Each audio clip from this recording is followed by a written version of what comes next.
How many of you want me to speak in English? How many of you want English? How many of you want me to speak Italian? And Italians win, I'm sorry.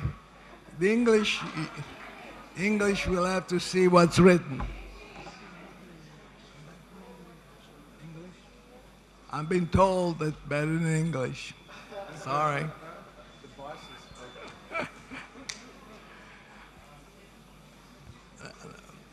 Would you like to sit 1 second, just sit, just to be a little more comfortable?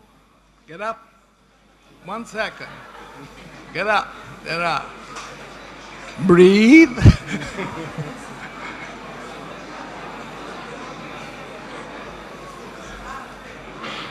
Thank you. Thank you.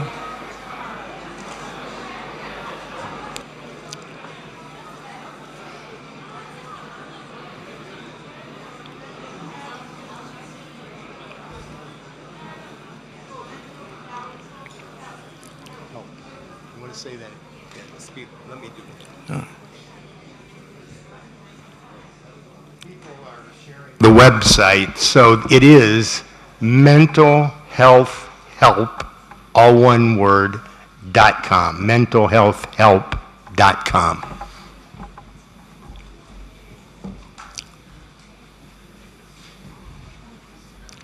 The future is now because it's inevitable. Evolutionary process that from a culture that was for the last century based on hearing and talking, we are now turning into a culture where eyes and hands are necessary. This will also affect hemispheric dominance. But I want to share with you a story. Have everybody read this? Abstract, it's in the book.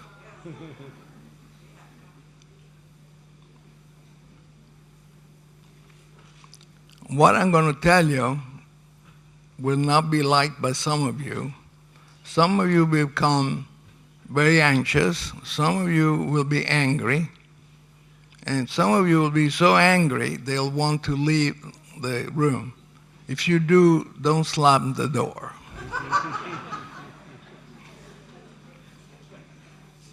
Abate, have you seen this now?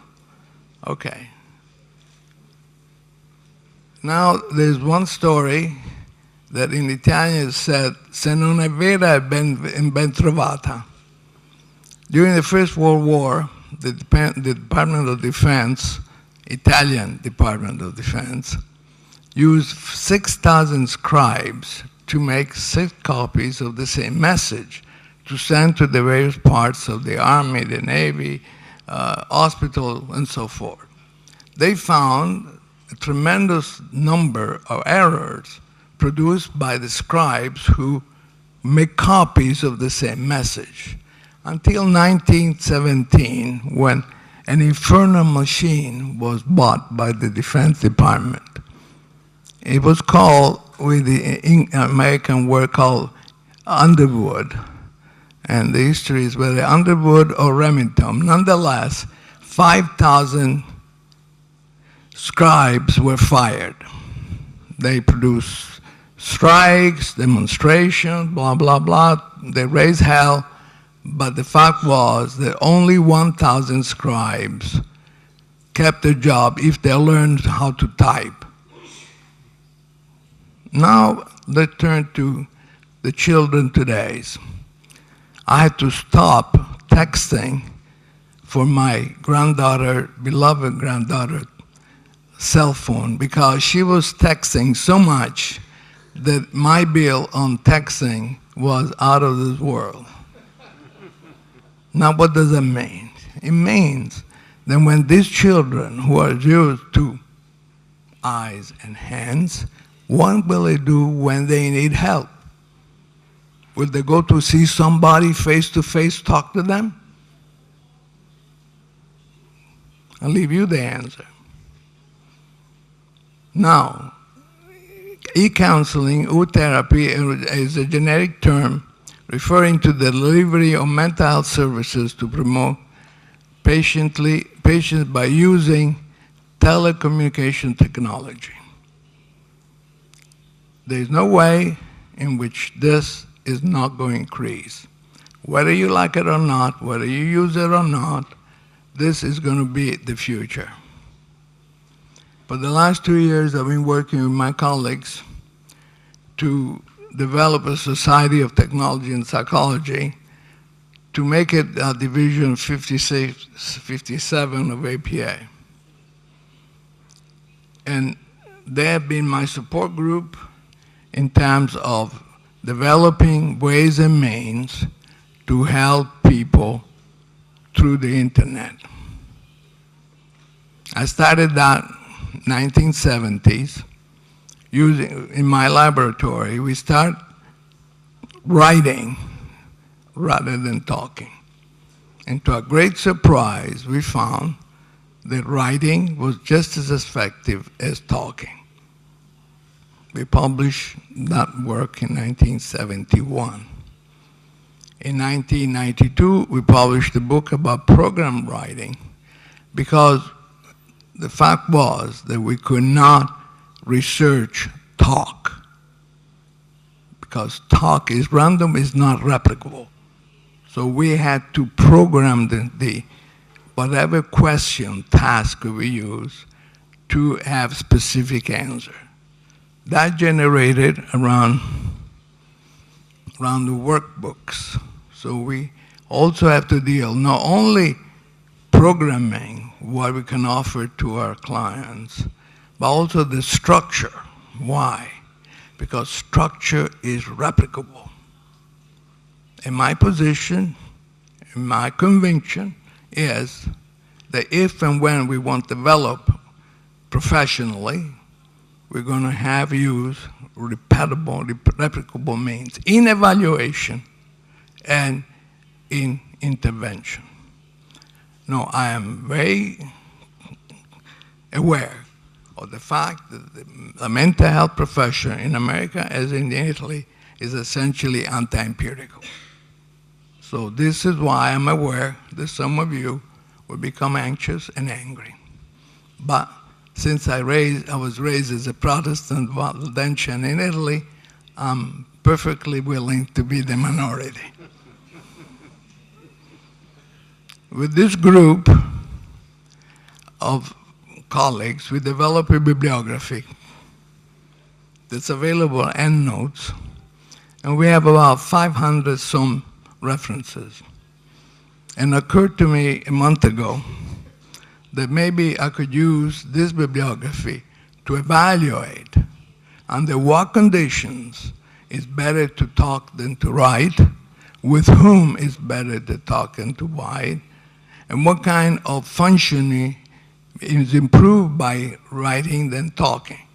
So during this trip, Nova Science Publisher sent us a contract with Dr. Sweeney, my companion, to produce what amounts apparently, I'm sorry, my 59 book. I'm sorry. Have you read this? From 20 years.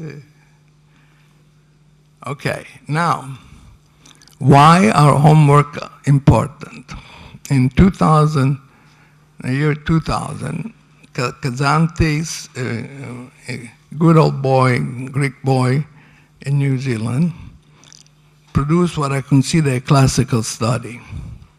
The classical study consisted in showing that patients or clients who receive homework improve just as well or as much as those that didn't receive homework. In 2005, I replicated this with our part-time practice of 25 years. Because at that time, I thought, boy, writing homework is going to reduce the cost of psychotherapy. So I used my dependent variable as a number of sessions. The first 10 years of my wife and I practice were without workbooks. The last 15 years were done with homework assignments, written homework assignments.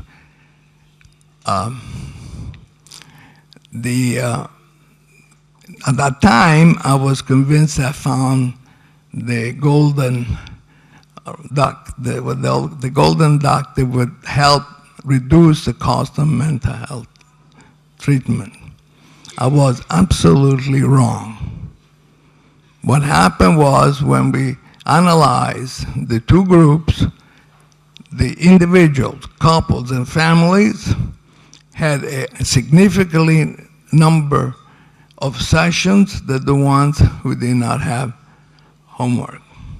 So if you are afraid of giving homework, will essentially show the homework improves the involvement, I suspect, the involvement of our participants. At the same time, in 1986, when I published the book on systematic family therapy, came out a study by Pennebaker and Bill Pennebaker. How many of you are familiar with this research? Two people. Well, they produced a study that then was the basis for hundreds of studies at the Southern University in Dallas, Southern Methodist University. They had a group of students write for 15 minutes for 4 days in a row about traumas that they had not disclosed to anybody. The control group had to write about the clothes they had in the rooms, furniture, whatever it was that was essentially banal or neutral to emotions. They took various psychological measures, and they also took blood samples. And what they found was interesting. In addition to improvements in physiological, psychophysiological measures, the group that wrote about their hurts 50 minutes a day for 4 days not only improved in their the functions, but the leukocytes, the red cells, improved significantly, while the cells of the control group did not. But even more interesting, since this was a closed system, that is, the students at school went to the same medical services, they were able to measure how many sessions did the student use in the last 3 or 4 months. The students who have had the assignments about writing about their hurts at a significant lower number of sessions. So that these two pieces of information produce the fact that both Kazantis and I published a book about homework assignments, 2007. Pennebaker and I became friends and collaborators, and in 1991 we produced a review of the research about expressive writing. Since then, there have been replications of these experiments in various countries. Again, homework assignments are replicable and should be part of any treatment to the point that will take the extreme position. The psychotherapy should consist of homework assignments with some visits, controlled visits, to see whether the homework was produced or not. I understand that this is a controversial view, but I'm willing to defend it to the death. Ora, now, what are the important objective pre- and post-determination? I'm aware that at least in Europe, in Italy, and less in the United States, the idea of evaluating objectively goes against the grain. That is, that if I do a little bit of interview and talk nice, then whatever will happen by talking will improve the patient. It doesn't matter if I evaluate. No. Either I determine or the patient tells me. I don't need any evaluation of my production. When I go to see my oncologist, I went for 6 weeks, every 6 weeks. He would take a blood from me and evaluate whether I improved or not. When I first went to the oncologist, I had to answer a lot of questions, all objective. Yet, in Italy especially, the anti-empirical stance of many counselors essentially will continue to produce what I call the Tower of Babel. Everybody for himself, and no sharing of results, no sharing of methods, no sharing of anything replicable. I am determined the outcome. I am the successor of Sigmund Freud. I am the successor of Carl Rogers. Therefore, why do I dare, how dare you evaluate whether I produce any good, any outcome or not? So that my position is also what I consider the dichotomy between practice as artists, without any internal, external control, as professionals who will evaluate pre, post, and follow up. And I will stand by that conviction, even though at the present time it's going to be unpopular, but will change eventually.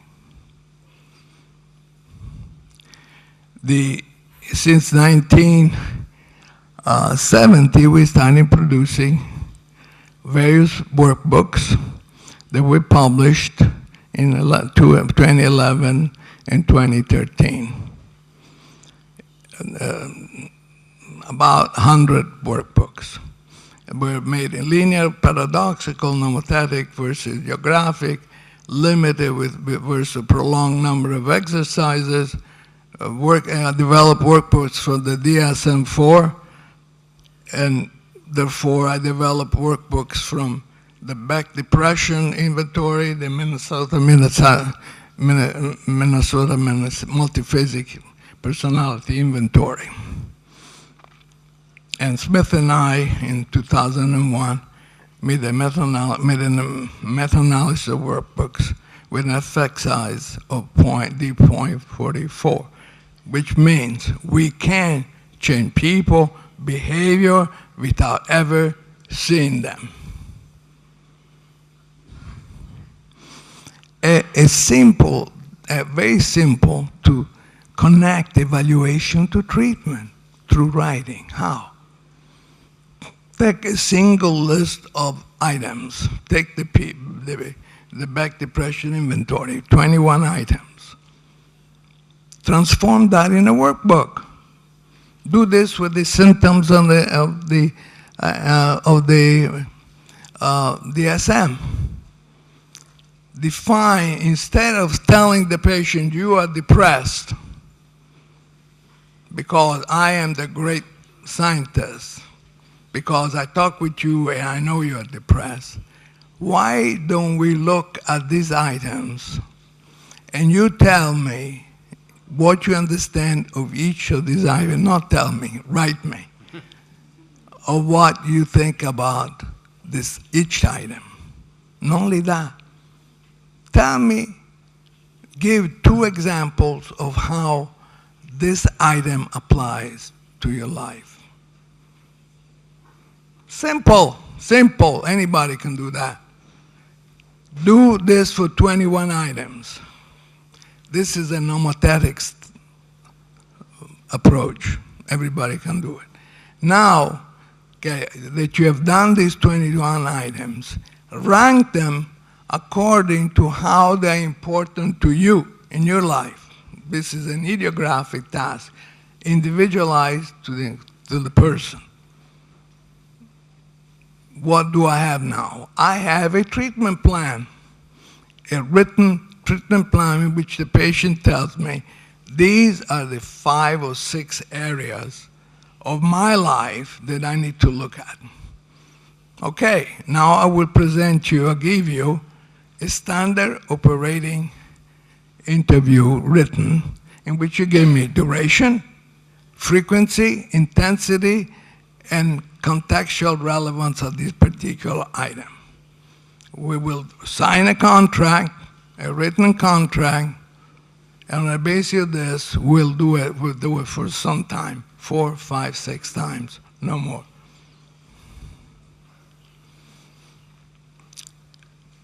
The last year, I became aware of the fact that a lot of many activities that are pre, past, para, and post-therapeutic.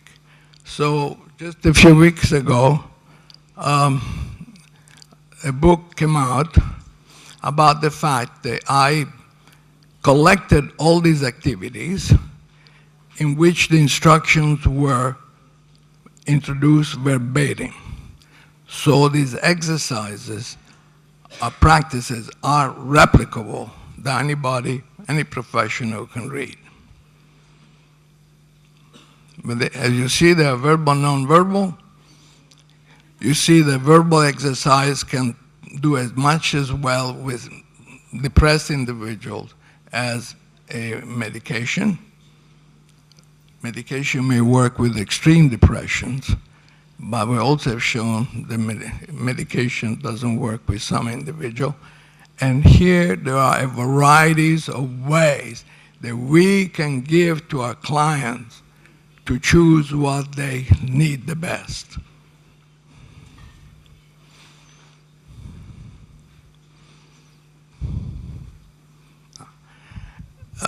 Also, there are very complex activities. Yeah, work.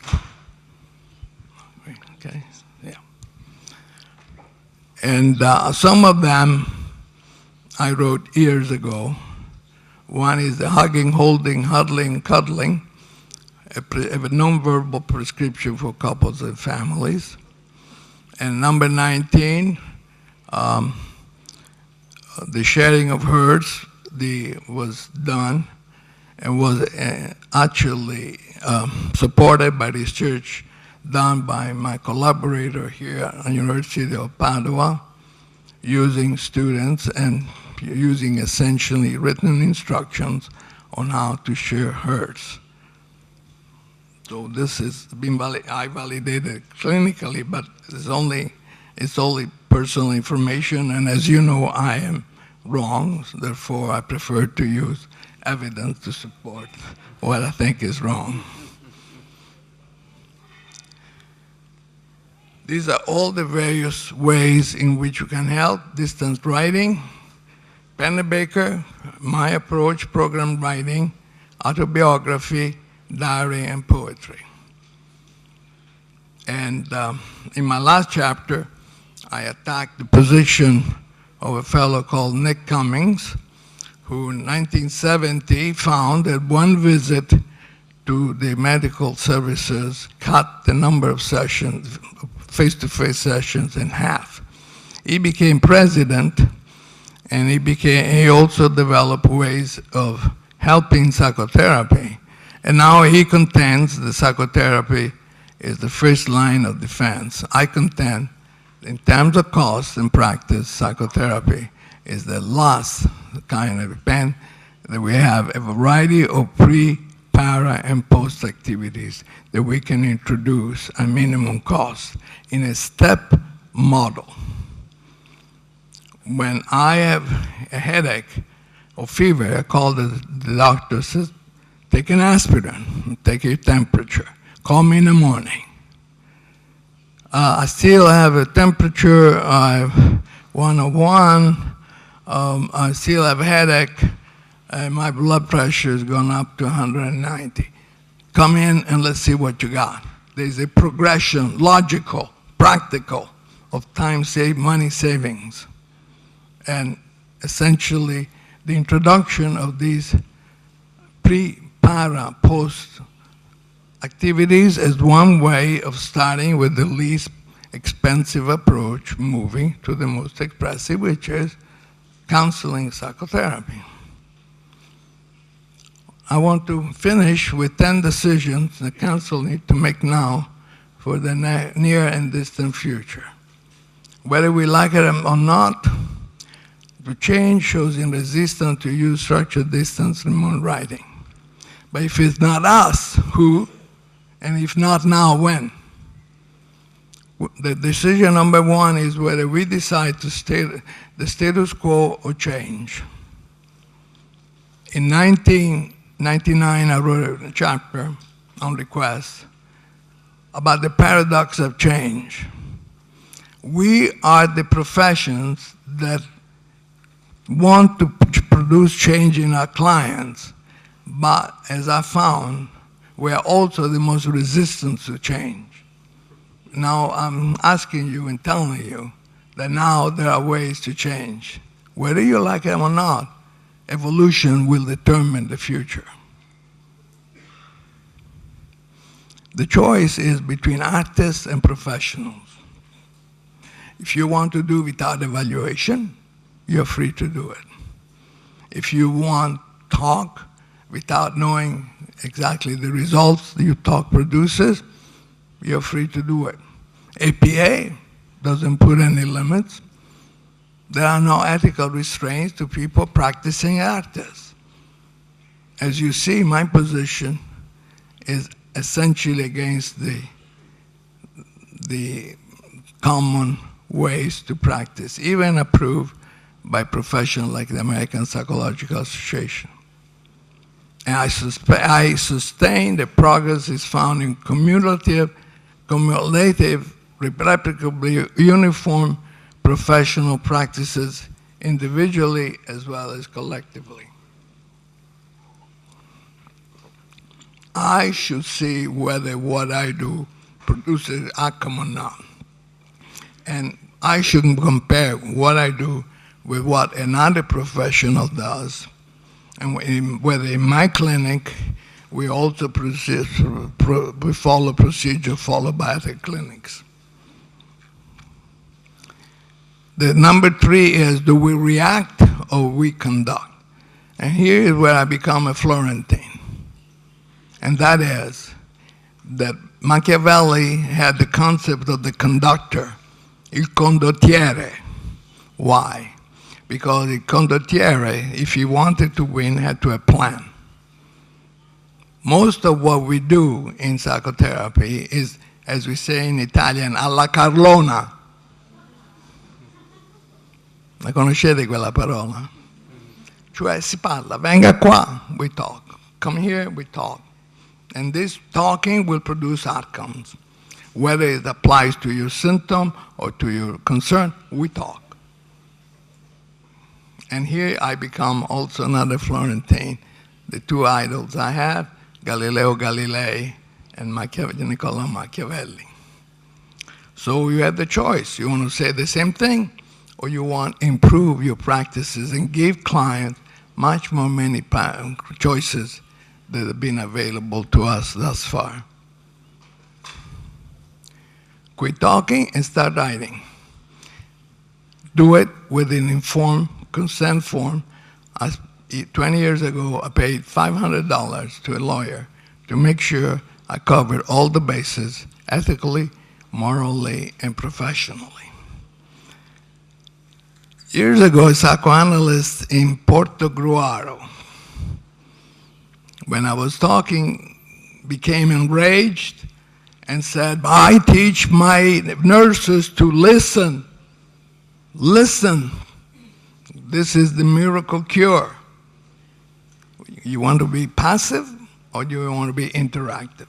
That's your choice. You want to practice without research? It's your choice. You want to practice without theory? Your choice. Well, would you like a theory without research or a theory with research support? In the next few weeks, there will be a book produced by my great collaborator, Mario Cusinato, about the La persona relazionale, the relational person, published by Springer, Italy. That contains the theory, and that also contains the link between theory and practice. You can be eclectic in that way, nobody can prove you're wrong. Okay, you can use the specific models of the theory and see whether the theory is applicable not only in laboratory, but all in the clinic. As you see, I am hard-headed, and I believe in my convictions, and I thank you for being so patient in listening to me.